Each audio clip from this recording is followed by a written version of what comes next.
And hello again, everyone. I'm Chris Link, and welcome to Oklahoma Sportscene. Got a great show for you this week. Take a look at our headliners. Starting with, of course, the Oklahoma City Thunder Indiana Pacers. The NBA Championship's underway. Talking to Matt Pinto, the voice of the Thunder, get his take on this series with the Pacers. Oklahoma State University has just won its 12th men's national championship golf tournament. We'll have a chat with Alan Bratton, their head golf coach. 157th Belmont Stakes wrap up the Triple Crown. It's coming up this Saturday. Randy Moss, NBC Sports Thoroughbred Racing Analyst, will join us to give us a preview and his picks for the big race. And Remington Park in Oklahoma City just completed its spring meet season with their Champions Night, and Dale Day joins us with a recap, including an exciting dead heat finish. Time now, though, for our Tulsa World Hot Topics. Tulsa's AA baseball team, the Drillers, have a big weekend coming up at One Oak Field, June 6th to the 8th against Amarillo. Friday night features fireworks, and this Saturday, the 7th, there's the Mickey Mantle Replica 1962 Gold Glove Ring giveaway, followed by more fireworks. Then they wrap up the homestand this Sunday afternoon with Family Fun Day at 1 p.m. Tulsa Oilers' win streak ended at 5 Saturday night with a close 31-27 loss to Quad City Indoor Professional Football League action at the BOK Center. Tulsa now 6-3, plays Saturday, the Bay Area against the Panthers. That'll be in San Jose, California.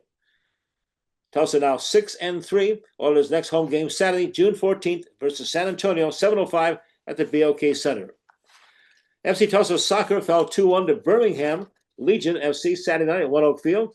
The scoreless first half, FC Tulsa down 1-0. To Birmingham converted the penalty kick, even the score in the 62nd minute. Scrambled in front of the goal and put in the net by Khalid Medkahar. The visitors got the winning goal, though, in the 68th minute and held off a furious Tulsa comeback for the 2-1 victory. After 10 matches, FC Tulsa is now third in the United Soccer League West Conference with 5 wins, 4 ties, and 3 losses for 17 points. Tulsa has a road trip this Saturday to Sacramento, California, before they return to One Oak Field for back-to-back matches on June 14th versus Phoenix Rising, and then on June 28th against Chattanooga. It's billed as a 3-day party on wheels. It's the 19th St. Francis Tulsa Tough cycling over the weekend, June 6th to the 8th. It features over 3,000 cyclists and over 100 coming from foreign nations, providing a full cycling experience for racing riders and spectators, featuring 3 days of the criterium races for the pros, the big money purses there, then 2 days of grand photo races and a come-as-you-are fun event for all ages called the Townie Ride. Get out and support the Tulsa Tough, sponsored by St. Francis. College Softball World Series ended for the Oklahoma Sooners, their bid for a 5th national championship. Still a remarkable run in 2025. Sooners were eliminated. The Women's College World Series, 3-2, Texas Tech on Monday night. OU trailed 2-0, went down to the final strike in the top of the 7th inning when that Sooner magic reappeared again. The ninth-place hitter, Abby Dalton, launched a 2-run home run to tie the game. The Tech came back, got a walk-off in the 7th on RBI sacrifice. The Red Raiders advanced to the National Championship Series to take on Texas. Oklahoma finished the season 52-9, most losses in the campaign since 2017. The youngest team ever for Patty Gasso.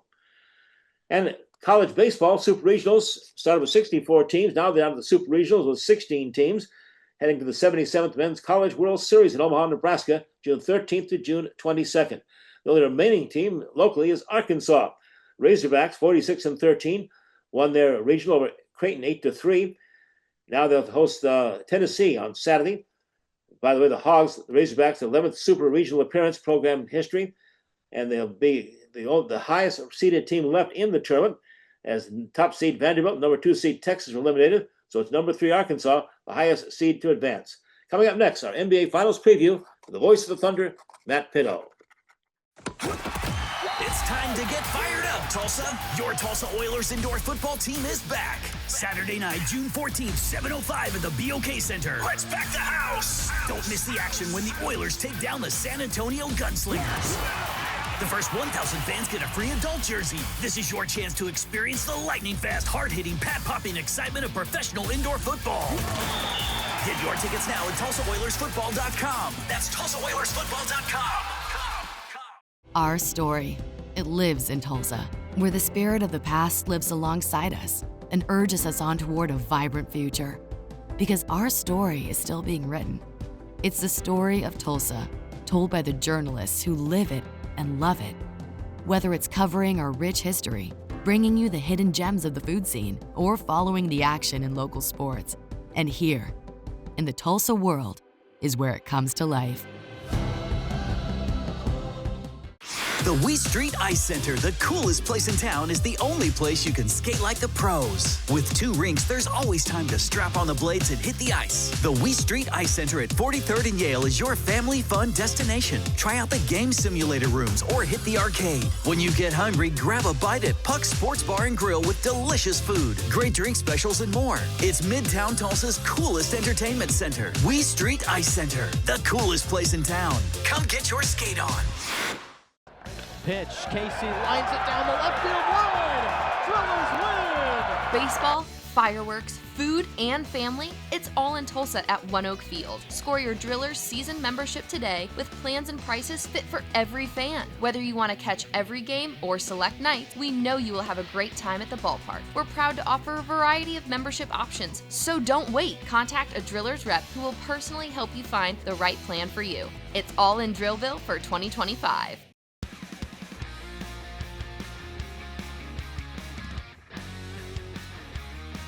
Matt, the headline reads there, Thunder will be NBA champs, so sorry East. What are your thoughts on that? Got to win four tough ones is what my thoughts are on that. I understand the assessment. Indiana has been an underdog in probably 2 of the 3 series that they persevered in the East. They've got a quality about them that's undeniable. The Thunder have got to find a way to take their strengths away in the NBA Finals. They've been really good doing that against offensive-minded teams. I know they have a confidence level about the way they're playing right now, so we'll see how this thing unfolds starting Thursday. Well, Matt, you've been with this franchise since they were in Seattle in the Supersonics and moved them to Oklahoma City. You've gone through a 68-game regular season with now a 12-4, 68 wins in the regular season, 12-4 in the playoffs so far. How good is this Thunder team? Well, historical. I mean, by the numbers, and obviously different generations had different styles and frameworks of rules they played within. But defensively, this team is without peer in the modern era. I think that's safe to say.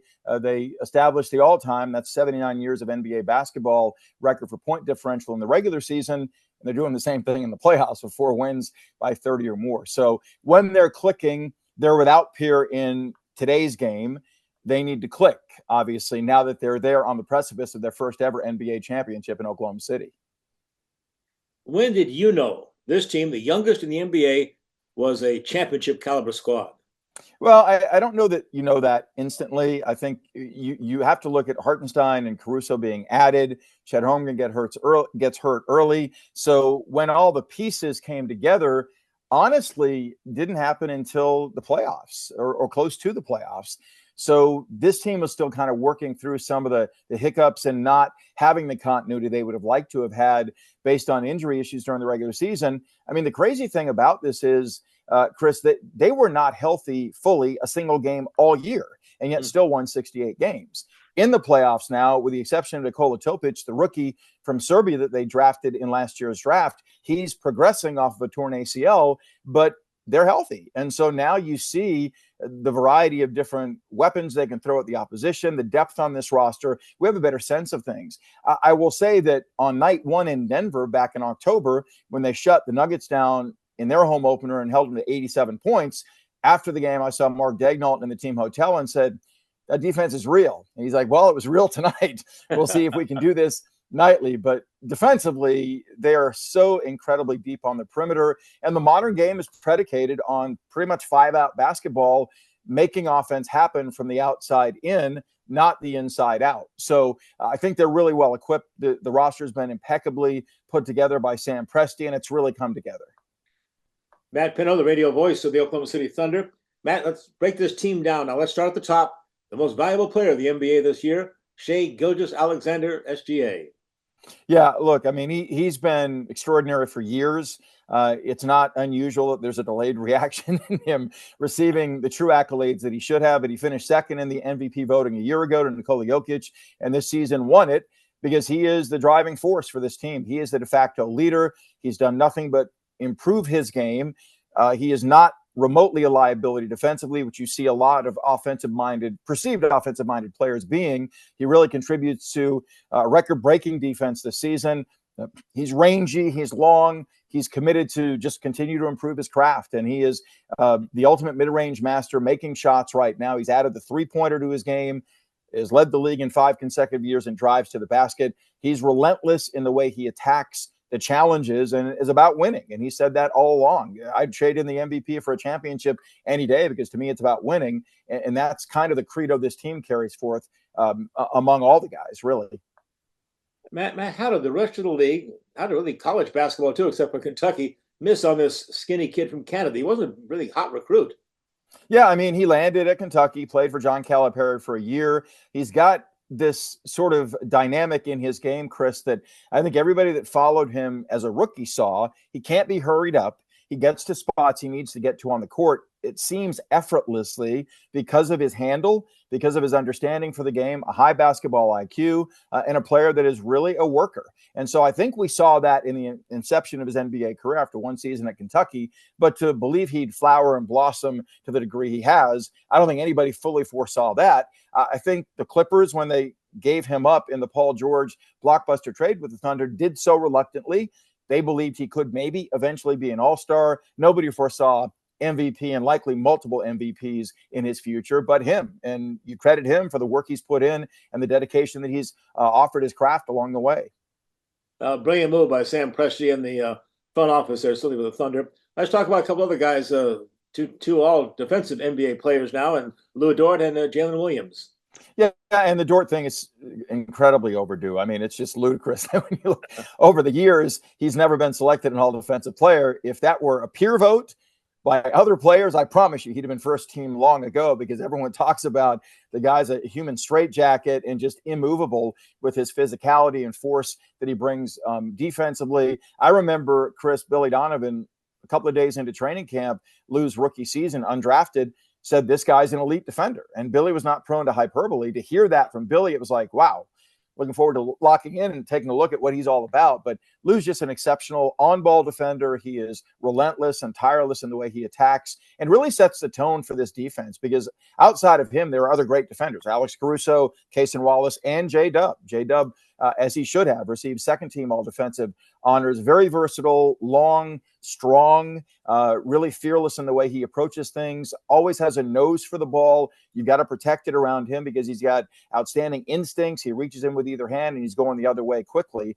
So this team really 4 deep, and if you include Shea, 5 deep in perimeter defenders that they put in attack mode on that side of the ball. All right, 2 big guys, for former number 1 draft pick, Chet Holmgren, and then, of course, Isaiah Hartenstein made a big impact as well. Yeah, Hartenstein is so crafty, gifted as a passer. They run a lot of the offense through him when he's out there at the high post. He moves the ball side to side, really understands how to diagnose what the defense is doing. And players around him will cut harder because they know if they do, and there's space, they're going to get the ball. So they're motivated to play at an elevated level offensively when he's out there. Really good offensive rebounder, a guy that sets bone-crushing screens and has that push shot in the lane that's almost unstoppable if teams defend in that drop coverage off the high screen and roll. Men defensively, I think, really underrated, excellent rim protector. Teams don't score a lot in that restricted area when he's on the court because of his tenacity and his understanding of how to generate angles and leverage on the defensive end. And Holmgren, look, I mean, Holmgren is an exceptional talent, a guy that is a matchup nightmare because he's a stretch 5, and a stretch 5 that is willing to take 3-point shots and creates off the dribble a lot like a guard does. So he's still kind of working his way back off of that broken pelvis he suffered back in November. But you love what you've seen from him in the playoffs. The rim protection is a punctuation mark to this team's defense, and he's playing with a high level of confidence right now, which makes a big difference for this group. And that super sub from Texas A&M, the bald guy with the beard, Alex Caruso, he's something. Yeah, I mean, he came in with a pedigree, a guy that's been a multi-time all-defensive selection, a guy that contributed to the Lakers' NBA title in 2020. One of his first days here, Chris, he showed his teammates the championship ring he won with the Lakers in the bubble. And I think that was for motivational purposes because his message was, I believe we can go get one of these this season. And the guys remember that like it was yesterday. And it's really served as a motivator, a continued reminder of what they're capable of. And Alex has not wavered from that. And as the playoffs have gone on, he's gotten better. He just takes out one of the options when he's on the floor of an opposing offense. And it's really been disruptive for opposing teams against the Thunder. Well, you've called every game this season with the Thunder, and I just wonder, who do you feel the most improved players on this roster? I think Cason Wallace jumps out to me. The numbers don't necessarily reflect that in terms of scoring, but the will he brings and his ability to follow up what Dort has done against the primary ball handler and scorer on the perimeter for the opposition, it's like they just get worn down because Cason brings acumen on ball, off ball defensively. The Thunder loved in him when they chose to take him 2 years ago in the draft. And he's a much better playmaker now, much more confident off the dribble himself in scoring. And I'll never forget the left-handed dunk he threw down on Jokic at Paycom Center in Game 7. I mean, it really established a tone. Let, I think, everybody watching know that this team is going after this thing. They're not shying away from the challenge. I want to get your reaction to a comment that Coach Mark Daigneault made. I thought it was really something. Quote, "Their team first. They embody everything it means to be a team. They deserve this. They invest so much in each other and the team, and that's really uncommon in professional basketball." Sure is. I mean, I've been doing this. I've been blessed to do it for 35 years, Chris. Overall, my time in the league as a broadcaster, never seen anything close to it. This team is the second youngest to make the NBA Finals, and they don't show that. I mean, they have worked through the challenges they presented with in this playoff run, including being down twice by a game to Denver, answering those bells, losing by 42 in Game 3 to Minnesota in the Western Final, winning Game 4 up there, almost wire to wire. They trailed for only 36 seconds of that game. And so I think it's because they have no agenda aside from being committed to be the best they can be in that specific moment. And because of that, nobody's looking at stats. Nobody's wondering about number of shots they're getting or not getting. And it's all about a commitment to sacrifice when they're on the floor, giving everything they have. Jim Peterson, who played for a long time in the NBA, is now a broadcaster with Minnesota, got to the finals with the Houston Rockets as a center, pulled me aside the other night before Game 5 involving the Thunder and the Timberwolves and basically said, "You guys are going to get a ring this year." I've never seen anything like this. These guys play so hard for so long in games, they just wear teams down. And he's like, "There's no way our guys beat your guys 3 straight times now. That's not going to happen." So I think it just gives some perspective and context. Players in the league admire and appreciate what the Thunder are doing on both sides of the ball. All right, how about a scouting report now on the finalist opponent, the Indiana Pacers? Yeah, I think when you view their strengths, they're offensive minded. They were 7th in pace among 30 teams in the NBA this season. They've gotten better as the season goes on. Tyrese Halliburton is a really crafty point guard. He's long. He's got length in the way he attacks things. He loves to get out and accelerate the pace for this team. This is not a great rebounding team. It's not a great scoring team inside. They're more perimeter oriented, but they take some mid-range twos, a lot like the Thunder. Thunder done really well against teams like this on this playoff run. Memphis was offensive minded, Denver much more offensive minded than defensive, and the Thunder did a really good job eventually of taking away their strengths. This is a unique challenge in that Indiana is probably playing at a higher level of confidence than either of those teams were, given what they've done. They've knocked off a 1 seed in Cleveland, winning 3 times on the road in that series. Now, the Cavaliers were not fully intact. They were missing 3 of their top 6 for a good chunk of that series. Then did the same against the Knicks. They were dominant on the road to start that series, winning the first 2 there. So the Thunder have got to really be on guard. Best home team in basketball this season. That's translated in the playoffs where they're 8-1 at Paycom Center. They need to go out and grab a hold of this series from Game 1 Thursday against a Pacer team that plays exceptionally well on the road in postseason. Seems pretty obvious, and all the national media recognizes it too. The home court, especially these Thunder fans, really make a big difference. Yeah, and they've been dominated at home. The only loss they have on their home floor in the playoffs is that 2-point last-second three-pointer by Aaron Gordon in Game 1 of the Western semifinals. Otherwise, their average margin of victory is well over 25 at home. So it's not just they take teams out, they take them out decisively. Doesn't mean that's going to translate to the NBA Finals. As I said, Indiana has had a history of going in and stealing home court right from the outset, really marking their success in getting to the NBA Finals. So the Thunder have got to really be aware of that. They've got to bring the full 48-minute mentality. And the gap between when they wrapped up the Western Finals last Wednesday and Game 1 Thursday is 8 days. They've dealt with this sort of layoff for rest on this playoff push. We'll see if they can manage that effectively and be ready to go on Thursday night. All right, finally, Matt, what are your keys to the playoffs and to the Thunder raising an NBA championship banner? Well, they've got to do a good job keeping Indiana out of transition. They did a great job of that against Memphis and Denver. Both were excellent fast-breaking teams. That's really the bread and butter for the Pacers. They want to get out, get off quick shots, accelerate the tempo. It, I think, masks some of their less than favorable defense. The Thunder, I think, can take advantage of that. They dominated the Pacers inside in both regular season games, winning both by 6 in Indiana the day after Christmas and at home in late March by 21 points. So I think they have an advantage there. But in order for that to manifest itself, they've got to keep Indiana out of transition, out of high percentage shots that come early in the clock to put the Thunder under the gun and under the pressure of what Indiana does well. If the Thunder navigate that, which plays to their strengths, they're really good getting back in transition, led the league in fewest fast break points, led the league in lowest field goal accuracy for the opposition. Then they're going to be in prime position to win this series. And at some point, taking out Indiana 4 times. Matt Pinto, he is the original and the best voice, the Oklahoma City Thunder and radio voice. And Matt, have a great finals. Look forward to talking to you and wrapping up this season. Hopefully talk about a championship in the next few weeks here. All the best and have a great finals. All right. Thank you, Chris. I come right back with NBC Sports' Randy Moss talk about the Belmont Stakes this Saturday, final jewel in racing's Triple Crown. The Wee Street Ice Center, the coolest place in town, is the only place you can skate like the pros. With 2 rinks, there's always time to strap on the blades and hit the ice. The Wee Street Ice Center at 43rd and Yale is your family fun destination. Try out the game simulator rooms or hit the arcade. When you get hungry, grab a bite at Puck's Sports Bar and Grill with delicious food, great drink specials, and more. It's Midtown Tulsa's coolest entertainment center. Wee Street Ice Center, the coolest place in town. Come get your skate on. Founded in 1960, Ed Bashira's Formal Wear and Fine Clothing has been dressing gentlemen for over half a century. We are family-owned and operated, offering premium brand tuxedos and accessories in our Tulsa store on South Harvard. Bashira's also does made-to-measure suits, sports coats, dress shirts, and slacks, and a top line of sportswear. We do tailoring on-site to assure the perfect fit, so you will look your very best for that special occasion. Ed Bashira's Formal Wear and Fine Clothing, an Oklahoma tradition. The Oklahoma Sports Hall of Fame, home of the Paycom Jim Thorpe Award, is a treasure trove of memorabilia honoring Oklahoma sports legends. For museum hours or to schedule a tour, go to oklahomasportshalloffame.org. It's time to get fired up, Tulsa. Your Tulsa Oilers indoor football team is back. Saturday night, June 14th, 7:05 at the BOK Center. Let's pack the house. Don't miss the action when the Oilers take down the San Antonio Gunslingers.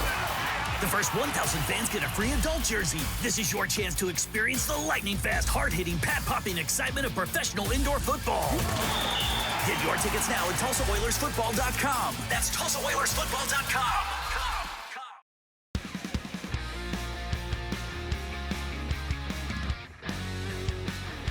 Welcome back to Oklahoma Sports Scene, where this Saturday they run the final jewel of racing's Triple Crown, the 157th Belmont Stakes. Joining us, he always does before the Triple Crown races, NBC Sports analyst Randy Moss. Randy, have a field of 8, and the top 3 finishes, the Kentucky Derby are back. So don't get a Triple Crown, but it should be an interesting race. It's going to be a heck of a race. And also, for my money, Chris, the undercard of the Belmont Stakes, Friday and Saturday, is the best horse racing in America other than the Breeders' Cup. I mean, there's just a very strong lineup of supporting stakes races, and it just adds to the appeal of the Belmont Stakes. A lot of changes. Belmont traditionally, of course, is that Test of the Champions, 1.5 miles, but the move from Belmont being renovated up to Saratoga Springs means it's 1.25 miles. How will that affect the race? Oh, it has a huge effect on the race, obviously. People have said if there is a Triple Crown sweep during any of these years when the Belmont is at Saratoga, would there be an asterisk? And I think undoubtedly there would have to be, because the 1.25 miles is not exactly the test of the champion that the 1.5 miles Belmont Stakes has always been. But at least in the interim, until Belmont is ready to roll again, which will probably be next year, at least the 1.25 miles gives us probably a larger field, I would say, even though this particular year it's not a big field, but it sure is a good one. Well, Saturday is the Kentucky Derby winner, of course, and his Hall of Fame trainer Bill Mott decided to skip the Preakness Stakes and take that 3-week break. Is that the right move? I think so. If you know, there are a lot of trainers, Chris, who would automatically have run the Kentucky Derby winner in the Preakness just out of a sense of history, responsibility, maybe to the sport, pressure. Owners would want maybe a chance to try to sweep the Triple Crown. In this particular case, we know that Belmont is very conservative in the way he handles his horses. His record, just like Todd Pletcher's, in bringing horses back off of 2 weeks rest is not good.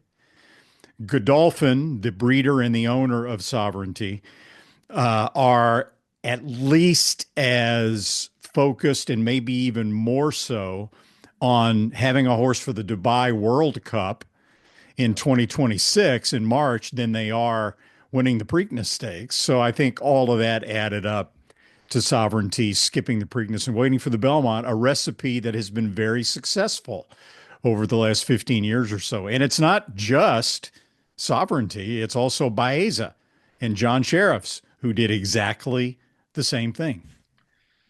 Journalism, of course, won the Preakness in dramatic fashion, Randy. A tough race. He is the 8-5 morning line favorite for this 8-horse field. A lot of people kind of questioned that and was kind of surprised journalism came back to such a tough race 3 weeks ago.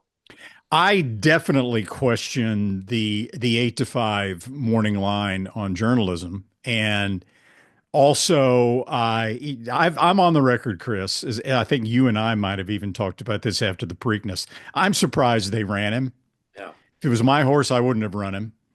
But having said that, Chris, if it was my horse, I probably wouldn't have run him in the Preakness coming back on 2 weeks. So I got to be honest about that. But here's what journalism is up against. Okay, he had a race in the San Felipe at Santa Anita this spring, in which he ran a 108 Beyer speed figure. That race really put journalism on the map as an early Kentucky Derby favorite.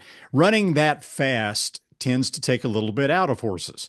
Journalism comes back after that. They give him some time. He wins the Santa Anita Derby, but he didn't have a good trip.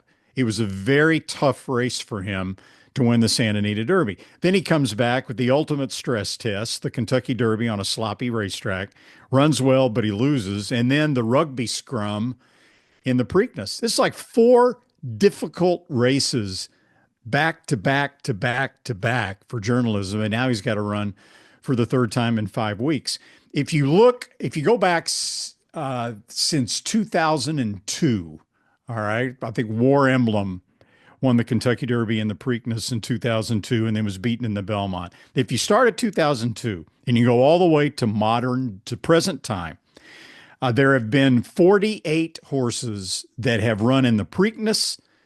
We're not even talking about the Kentucky Derby. Run in the Preakness and then came back 3 weeks later and ran in the Belmont Stakes. Of those 48, all right, and this includes American Pharoah and Justify, 41 of those 48 had a worse finishing position in the Belmont than they did in the Preakness. 85%.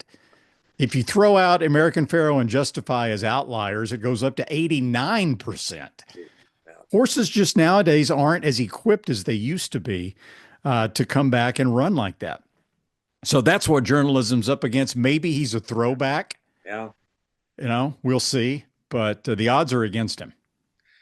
Well, 2 other horses that are in single digit as far as morning line odds go. Interesting, Baeza, you really liked him. He finished third in the Kentucky Derby, skipped the Preakness. And then Bob Baffert's Wood Memorial winner, front-running horse Rodriguez, also enlisted as odds at 6-1 for the field. How about those two? I was prepared to think that Rodriguez would have a fantastic chance to go wire to wire in the Belmont. That's his preferred running style. There wasn't a lot of speed in the race. And then Todd Pletcher made sort of a last-minute call to run Bobby Flay's improving 3-year-old Crudo in the Belmont. And Crudo is a speed horse. So the presence of Crudo would probably keep Rodriguez from controlling the pace as easily as maybe he would like. Other than that, I think it comes down to, honestly, because of the challenges that I pointed out that journalism faces, I think it just boils down to a simple sovereignty Baeza exacta, one way or the other. Baeza had a little bit of a more difficult trip than sovereignty did in the Kentucky Derby. I didn't think it was enough to think that Baeza was the best horse in the Derby. I thought Sovereignty was clearly the best horse. And so I would give Sovereignty the edge in the Belmont just because of this.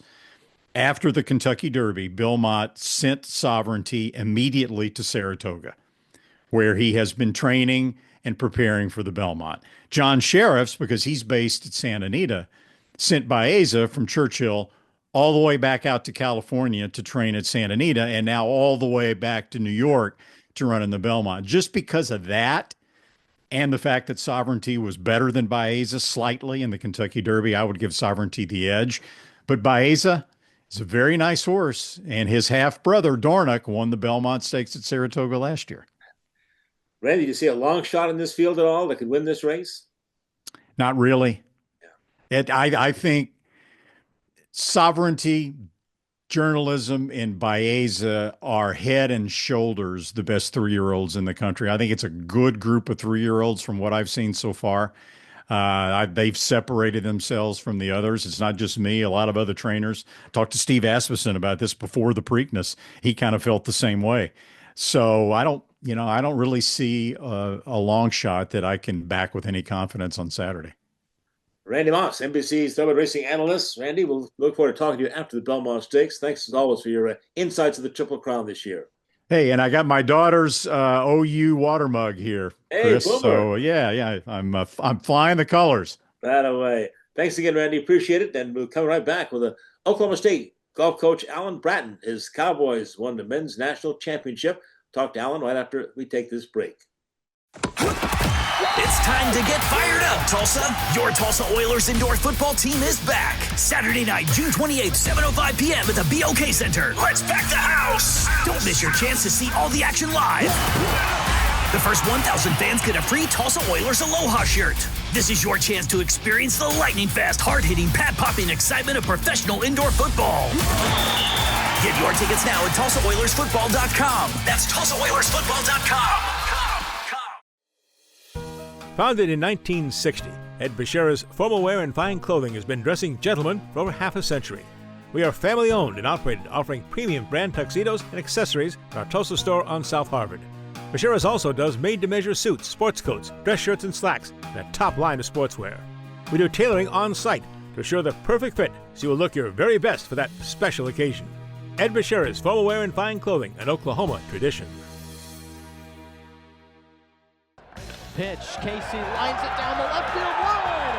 Drillers win! Baseball, fireworks, food, and family, it's all in Tulsa at One Oak Field. Score your Drillers season membership today with plans and prices fit for every fan. Whether you want to catch every game or select nights, we know you will have a great time at the ballpark. We're proud to offer a variety of membership options, so don't wait. Contact a Drillers rep who will personally help you find the right plan for you. It's all in Drillville for 2025. The Wee Street Ice Center, the coolest place in town, is the only place you can skate like the pros. With 2 rinks, there's always time to strap on the blades and hit the ice. The Wee Street Ice Center at 43rd and Yale is your family fun destination. Try out the game simulator rooms or hit the arcade. When you get hungry, grab a bite at Puck's Sports Bar and Grill with delicious food, great drink specials, and more. It's Midtown Tulsa's coolest entertainment center. Wee Street Ice Center, the coolest place in town. Come get your skate on.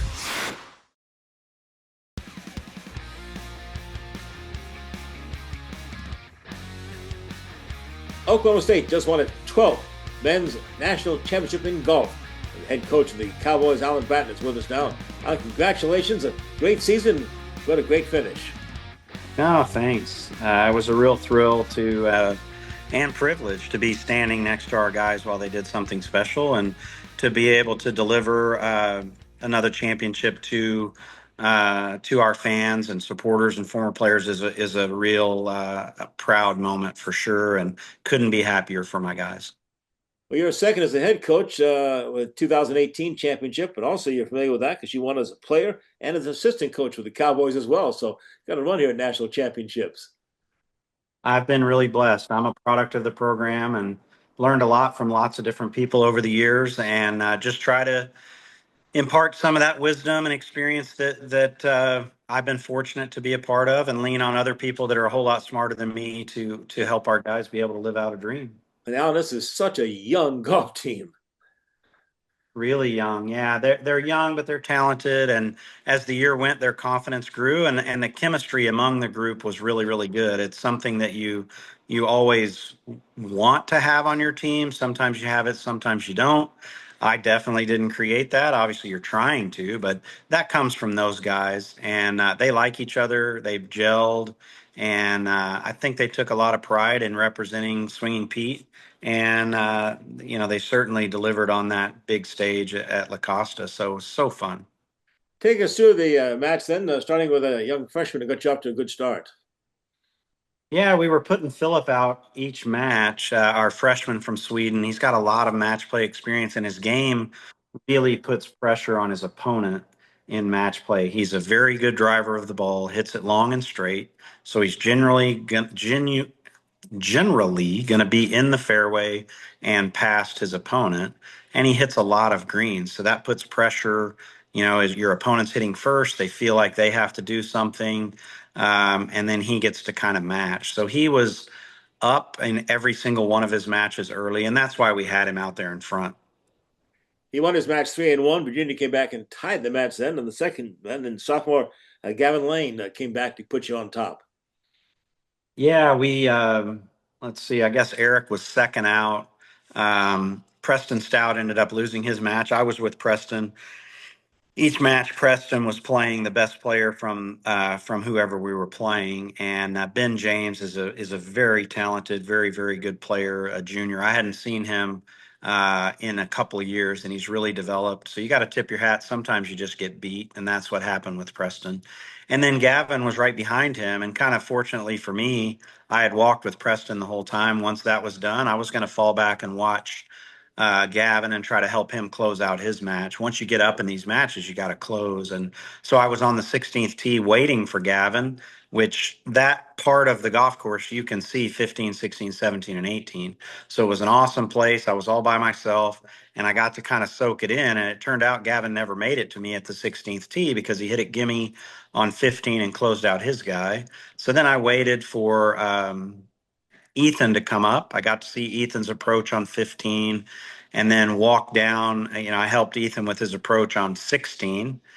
He lost 15, so he was still one up and in control, but he hit his tee ball there on 16, and then everything was kind of coming to a close on 18. And I got to stand on the 16th green looking across to 18, watching one of my former players, who's our assistant coach. So what an honor to coach alongside one of your former players and to watch him be the voice in our players' ear, the calming influence there, helping Eric Lee hit a wonderful pitch and ultimately close out his match. And then to see all the OSU fans we had spill out onto the green, it was an awesome opportunity for me to soak things in there for 10 or 15 minutes, which we didn't get a chance to do that in 2018. Yeah, sophomore Eric Lee was the guy, of course, who put you in the finals, won that playoff hole against Ole Miss, then came back and he got the clinching points there, running his match 2-up to give you the title. Yeah, I mean, Eric was a star. He's a very, very good player. We were fortunate to have him, and his game really blossomed this year. And as the year went, he had a nice string of top 10 finishes. I forget where that kind of started. I guess in Florida, maybe. But yeah, really, really good player. Knew he would be ready. I felt like his match was going to be key. So Stratton had been walking with Ethan Fang the last two rounds of stroke play and the first two rounds of match play, but I wanted him with Eric. Eric was going out early. He had been the anchor match before, and we switched he and Ethan to get a particular matchup with the players from Virginia. And I wanted Stratton to be there, and the two of them were a formidable duo, and really, really tough, and ultimately got the deciding point. Oklahoma State is now on a total of 54 NCAA national championships, led by wrestling with 34, but golf has now 12. Coach Bratton, congratulations to you and the squad, and great tournament there, and enjoy that trophy and get a little break here. Thank you very much. Yeah, I'm going to enjoy this one for hopefully a little while. And it's always nice to have that in your pocket when you go out on the road to recruit. We'll come right back with head baseball coach at Oral Roberts University, Ryan Fulmer, to talk about the Golden Eagles season right after we take this timeout. Pitch, Casey lines it down the left field line. Drillers win! Baseball, fireworks, food, and family, it's all in Tulsa at One Oak Field. Score your Drillers season membership today with plans and prices fit for every fan. Whether you want to catch every game or select nights, we know you will have a great time at the ballpark. We're proud to offer a variety of membership options, so don't wait. Contact a Drillers rep who will personally help you find the right plan for you. It's all in Drillville for 2025. Founded in 1960, Ed Bashira's formal wear and fine clothing has been dressing gentlemen for over half a century. We are family owned and operated, offering premium brand tuxedos and accessories in our Tulsa store on South Harvard. Bashira's also does made-to-measure suits, sports coats, dress shirts, and slacks, and a top line of sportswear. We do tailoring on site to assure the perfect fit so you will look your very best for that special occasion. Ed Bashira's formal wear and fine clothing, an Oklahoma tradition. It's time to get fired up, Tulsa. Your Tulsa Oilers indoor football team is back. Saturday night, June 14th, 7:05 at the BOK Center. Let's pack the house. Don't miss the action when the Oilers take down the San Antonio Gunslingers. The first 1,000 fans get a free adult jersey. This is your chance to experience the lightning-fast, hard-hitting, pad-popping excitement of professional indoor football.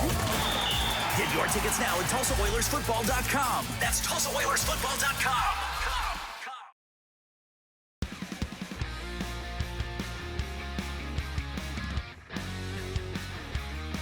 With Ryan Fulmer, the head baseball coach at Oral Roberts University. Coach, a 37-22 final season record, 21-9, and another Summer League regular championship. But I know you'd like to be playing this week in the NCAA tournament. Yeah, we'd love to be playing. Unfortunately, you know, when you're in our league, we know it comes down to that conference tournament. Unfortunately, we couldn't get it done. Yeah, I was kind of surprised, and of course, North Dakota State is expected to went out pretty quickly in this to set a team with a losing record. Just a shame they can't expand that no more to include teams like yourself that have a great really history in the NCAA tournament. Yeah, you know, it is what it is. I think that's some of the excitement of college athletics as well.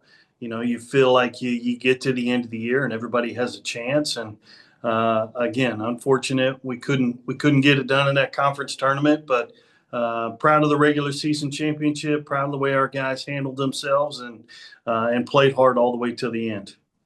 Well, like the 21st, I think, Summer League championship for the program, coach, just incredible. Who are some of the key players this season that helped you get another title there?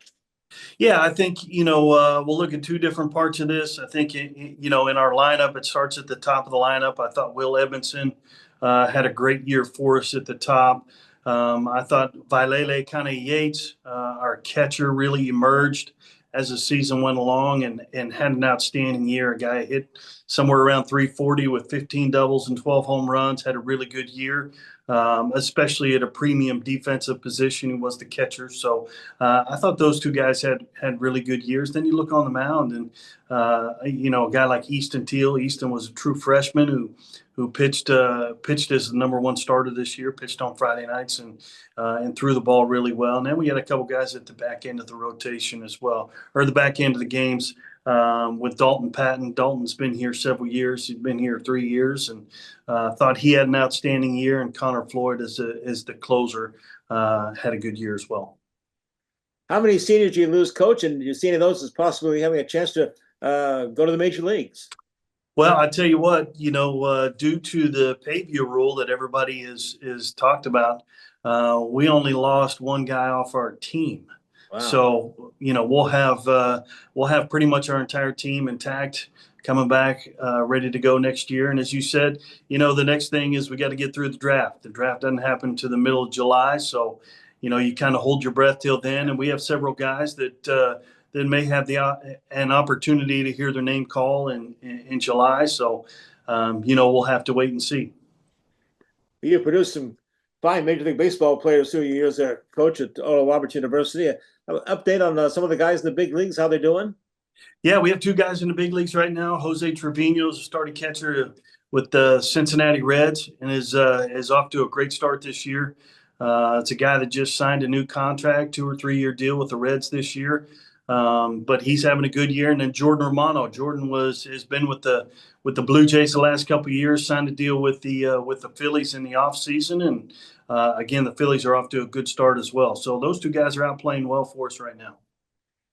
Well, recruiting, of course, always the name of the game. In fact, I ended up in the middle of a portal call, so let me wrap this up really quickly here. But how are things in the portal, and what are the outlooks for recruiting for the Golden Eagles baseball? Well, we'll see, right? The recruiting it's never ending, and this time of year, especially this month specifically, gets a little bit crazy. You're not only recruiting for your team for next season, but you're also recruiting for the following year. So, the month of June for us is a little bit chaotic and hectic. So portal open today, and we'll take a look at it and kind of see what happens. But the recruiting part of this never ends. Well, we know facilities are always important. Always seem to be facilities going on, and Oral Roberts has stepped up big time for its baseball program. Thanks to the Chapman Foundation, and now it's going to be called, in fact, Chapman Park at Oral Roberts University. Talk about the renovations. How will it impact your program, Coach? Oh man, it's been great. We had great bones to our ballpark. Need a little bit of an update, and a little bit of a facelift, and thanks to a lot of people, including the Chapman Foundation, we've been able to put somewhere around $4 million into the facility and really update and upgrade kind of a little bit of everything in the ballpark. When you're driving in from the front, the new paint scheme, new color scheme, new signage, new logos, you name it, it's kind of been touched. So we're excited. By this time next year, we'll have a complete synthetic playing surface. Right now it's infield only, but by this time next year, again, thanks to many, many people, including the Chapman Foundation, we'll be playing on synthetic field next year too. So, we are so lucky to have what we have. The facility is great. The upgrades are great. So, if you haven't seen it, we'd love to have you come out and see it at some point. You're talking about, a new locker room, players' lounge, state-of-the-art pitching area there, new amenities, including over 2,000 new seats with cup holders for the fans, new concessions areas, new concourse, all new exterior entrance surfaces. And also this fall, we're talking about, Coach, putting in that rest of that synthetic field and on-field suites with grills as well going in this fall. That's a long list right there, isn't it? Yes. Yeah, you know what, we've done a great job of taking the resources that we've had and really stretching them and make sure that we do a little bit of everything. And for the fan amenities, as you mentioned, there's a bunch of those, including new seats. For the player amenities, new clubhouse stuff, new surface. So we thought everybody when we decided to do this renovation, and we're sure thankful for it. Well, I know you'll be following the college baseball heading to the Super Regionals now, but your alma mater, Oklahoma State, won't be at the Super Regionals. It's got edged out the other night. Yeah, they played pretty well. Again, I was able to see a little bit of some of their games, and thought they represented themselves really well. I thought they made a really good run. Kind of strange ending to the game last night, but unfortunate for them. They'll be at home as well.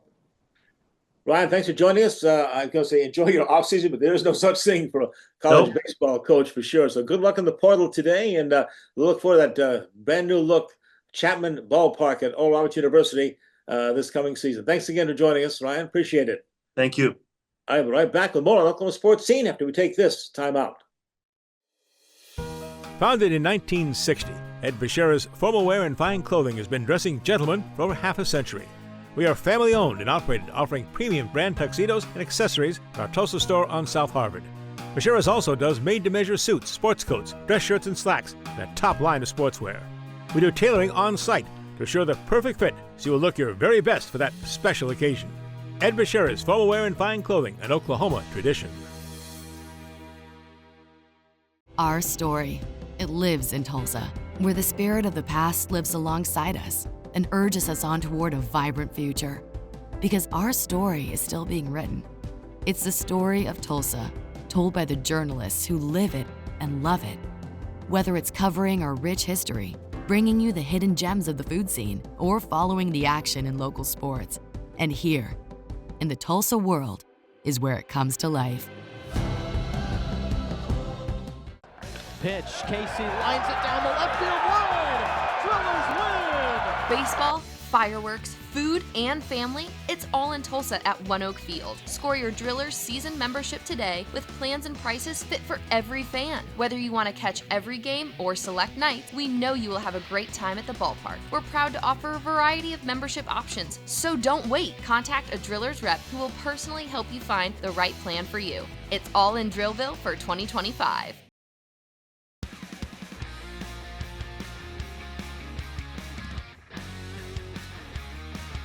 The 2025 spring season at Remington Park has concluded, and we wrapped it up in a huge way with Champions Night on May 31st, the richest night of racing in Oklahoma, more than $2.6 million in total purses. Here are a few of the main races. The richest paint and Appaloosa race in the world took place early on the Champions Night card at Remington Park, the Speed Horse Graham Paint Appaloosa Futurity, worth more than $238,000. They're off of the Speed Horse Graham Paint Appaloosa Futurity. Good start on the outside. Wired Cartel from Middle Gate coming on. JC Speeding and Cardiac Cowgirl fighting with PT Angel is JC Speeding. JC Speeding now grabs the lead, 150 out. JC Speeding pulling away here and putting up a dominant performance to win the Speed Horse Graham Paint App Futurity. A tremendous performance by JC Speeding, who finishes up 2025 at Remington. 4 starts, 4 victories, 2 stakes wins, and sets his second track record of this season. JC Speeding, owned by Plain Fun of Broken Arrow, Oklahoma. Trainer D. Keener. James Flores, the winning jockey. Second in the Speed Horse Graham Paint App Futurity was number 3, PT Angel. Third, the 10, Wired Cartel. And running fourth, the 2, Mia Chilitos. New track record for Paints and Appaloosas at 350 yards in the Speed Horse Graham, set by JC Speeding. The biggest money on Champions Night came at the end of the card. We'll start first with the 3-year-old fillies in the Grade 2 Heritage Place Oaks. They're off in the Heritage Place Oaks. Good start, like a shot. Apolitical Muse jumps out. Here comes Rainbow Diamonds chasing now. Moving up into second. DK Marty Jess right there, third, and trying to gain. Farther out, Jay's Freight Train. Back to the inside, though. Apolitical Muse right there. Rainbow of Diamonds trying to inch up and trying to get by. Here comes DK Marty Jess. Here's Rainbow of Diamonds. Here's Apolitical Muse holding on to take the Heritage Place Oaks. After an Oklahoma Horse Racing Commission steward's inquiry and a trainer's objection, the order finish stands. Number 2, Apolitical Muse, was all out to hold off the 4, Rainbow of Diamonds, but did so. Apolitical Muse wins her second Oaks event of this season, having won the Remington Park Oaks back in April. She paid $25.40 for the win, winning by a neck over Rainbow of Diamonds. Third was DK Marnie Jess. Fourth, the 3, Bold and Beautiful. Apolitical Muse was tough on the front end, surviving an inquiry and a trainer's objection to win the Heritage Place Oaks. More 3-year-old activity was up with the Heritage Place Derby, that also a Grade 2 event at 400 yards. They're off in the Heritage Place Derby. Great start for Heaven's Uncle from the rail, shooting out there. He's My Hero. Church Spire right there, now gaining some ground. Curl's Magic Wagon trying to move up. 911 and House of Lords. It's House of Lords now on even terms inside of both Kiss My Maruska and Curl's Magic Wagon. House of Lords going on with it now, chased by Kiss My Maruska. House of Lords by length and change. Big effort by House of Lords, the top qualifier for the Heritage Place Derby. House of Lords prevails in the main event under jockey Francisco Calderon, who had a huge Champions Night. Victor Rodriguez Flores, the winning trainer. Valeriano Racing Stables, the happy owner from Odessa, Texas, with winner House of Lords. Second was Kiss My Maruska, the beaten favorite. Third was number 3, 911. Fourth, the 7, Curl's Magic Wagon. House of Lords in the Heritage Place Derby. Many of the nation's top older American quarter horses were featured next in the 440-yard Grade 1 Debbie Schaaf Remington Park Championship. They're off in the Debbie Schaaf Remington Park Championship. Great start toward the inside for RG's Gold Wagon. Horrible beginning for Mr. Michael. Also way sharply, Cardiac Cowboy hooked and gone right there. AB Boogie rolling outside along with Shaker's No Secret. Here comes AB Boogie and Shaker's No Secret trying to get past Hooked and Gone to the inside, still fighting on. That is RG's Gold Wagon. It's Hooked and Gone. Mr. Michael, the 3, was the heavy favorite in the Debbie Schaaf Remington Park Championship, but had a rotten start and was shuffled back. Did come on running late, but too little too late. Hooked and Gone, a tremendous gate break, and lasted at 440 yards for the first time in his career to pull the upset owned by Regina Lehman of Neosho Falls, Kansas. Victor Ibarra, the trainer. Jesus Ayala, the big win. Hooked and Gone paid $40.20 for the win. Shaker's No Secret from the outside eked into second. Third was the one RG's Gold Wagon, and the beaten favorite, Mr. Michael, number 3, did get up for fourth after a big rally after the horrible start. Hooked and Gone in the Debbie Schaaf Remington Park Championship. Finally, the main event on Champions Night, the richest race in Oklahoma, the $1.1 million Grade 1 Heritage Place Futurity for 2-year-olds. They're off on the Heritage Place Futurity. Quick start inside Jessica Angel, also right there, effortless favorite, now trying to come on. DR, America's Dynasty, Flying Policy 1-2-3 gets into it, and here comes Apollo Revenge as well. Final half, Apollo Revenge gunning for the front with effortless favorite. Apollo Revenge, effortless favorite. Apollo Revenge, effortless favorite. Jessica Angel, three-way photo. Huge photo finish in the Heritage Place Futurity. It took nearly 10 minutes to decide, and then it couldn't be decided. It went to a dead heat. Effortless favorite, the 2, sharing victory with the 11, Apollo Revenge, in the Heritage Place Futurity, first time ever for a dead heat. Effortless favorite, owned by the Pierce, South Dakota partnership of Tom Maher, Dick Tobin, and Bill Maher. Jason Olmstead, the winning trainer, Francisco Ramirez, the winning jockey on Effortless favorite. For Ramirez, his second victory in this race. He won on DuPonte in 2016. The other part of the dead heat was the 11, Apollo Revenge, owned by Dunn Ranch of Wynnewood, Oklahoma. Marcos Chavez Gutierrez, the trainer. Francisco Calderon, his first win in the Heritage Place Futurity. He had a huge Champions Night with 3 wins in all. Heritage Place Futurity, dead heat. Effortless favorite, and Apollo Revenge in a good one.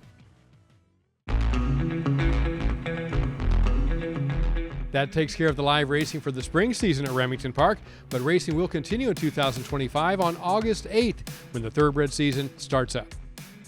In Oklahoma City, at Remington Park, I'm Dale Day. Now back to Sportscene. Right back to wrap things up and look ahead to next week here on Oklahoma Sportscene. Our story, it lives in Tulsa, where the spirit of the past lives alongside us and urges us on toward a vibrant future. Because our story is still being written. It's the story of Tulsa, told by the journalists who live it and love it. Whether it's covering our rich history, bringing you the hidden gems of the food scene, or following the action in local sports. And here, in the Tulsa world, is where it comes to life. Pitch, Casey lines it down the left field line. Drillers win! Baseball, fireworks, food, and family, it's all in Tulsa at One Oak Field. Score your Drillers season membership today with plans and prices fit for every fan. Whether you want to catch every game or select nights, we know you will have a great time at the ballpark. We're proud to offer a variety of membership options, so don't wait. Contact a Drillers rep who will personally help you find the right plan for you. It's all in Drillville for 2025. The Oklahoma Sports Hall of Fame, home of the Paycom Jim Thorpe Award, is a treasure trove of memorabilia honoring Oklahoma sports legends. For museum hours or to schedule a tour, go to oklahomasportshalloffame.org.